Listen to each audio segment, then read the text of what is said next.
they're asking in all of the Old Testament law, what's the most important? Love God, love your neighbor. And so two observations from this is the Bible knowledge that we have is to cause us to love God and love our neighbor. Like that's the goal, not just head knowledge, but active love, that we're concerned for the well-being of others and we're committed to their well-being as God has defined what is good. And it's for our neighbor, and neighbor literally means anyone who's near. And so then the question to ask is, who's our neighbor, right? Who's our neighbor that we're to love? So if we're to love our neighbor and we're in the east side of Seattle, what does that look like? It looks like Ewan. I met Ewan at Bellevue College. He was a student. And I remember it was right when Lagai was diagnosed with cancer and life was upside down. And he started texting. So he's a student at Bellevue College. We started doing talk time there. And it was through those conversations that he heard about this guy named Jesus. And so he started texting me late at night about God and big questions about who God is. Well, he's from China, never heard the gospel, never heard about Jesus. And so was able to share the gospel with them. Things got a little hard, so I stopped being at BC. But then a year later, the Lord was working in his heart, and he accepted Christ and continued to serve in Bridges, which is this talk time ministry. And so this is his baptism. I just think of Ewan because here's someone in our neighborhood that had never heard of Jesus, which is really hard for me to understand having grown up in the church. And then I started realizing just how much our neighborhood has changed.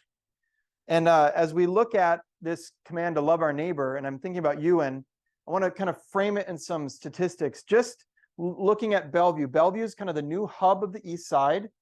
And so it's not just Bellevue, but it gives you a taste of where the demographics are going. So in 1970, this was the ethnic kind of makeup of Bellevue. 98% Anglo-American, 1.5 Asian, very, very few Latino, Hispanic, 0.6. We go to 2010, very different kind of place. 7% Hispanic, 27% Asian, then watch Asian just 7 years later, now 34%. So Bellevue's makeup has changed a lot. Our neighbors have changed. Bellevue is the largest minority city in the state. In the 2000s, 100% of the growth was immigrant. 100%. It was actually negative growth, if you can say that, of Anglo-American. 100% immigrant was foreign born. So it's not just diverse, it's families from other countries that are moving here. And will continue. If you look at the trends, it's continuing to look this direction. And I think for us, when we think about what's significant about Bellevue and the east side of Seattle overall, we're living in the future. That the projections are that nationally, this is going to be the case in every major US city, is going to be a majority of ethnic minorities by the year 2050. So we're literally 25 years ahead of the national trend. We're living in the future.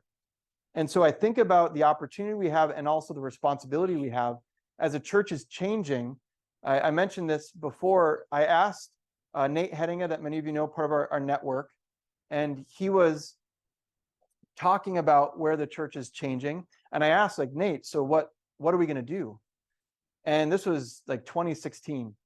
And he said, well, we're looking to this new church plant that we're talking about called Anthem Church. And I thought, man, like what an opportunity that we have, that we're part of something bigger, that we're in a way going to paint a picture for the future of where the church is going. And this is God's work. And so as we think about this is our neighbor. Some other statistics, it's all in your notebook. Look at these trends. Just Asian population. I've heard that it's maybe the largest, one of the largest cities of such a Asian population. And so Chinese speaking Asian Indian is the largest growth. So from 1990 to 2017, just how steep that went. This is the schools, which is actually ahead. There's even more diversity in the schools. I found this interesting, is just looking at the language spoken at home. 1990, 14% spoke a language other than English at home. 2017, 43%. And if you look at Seattle, it's 20%. So we're literally twice as much. And so there's something unique going on that God's doing.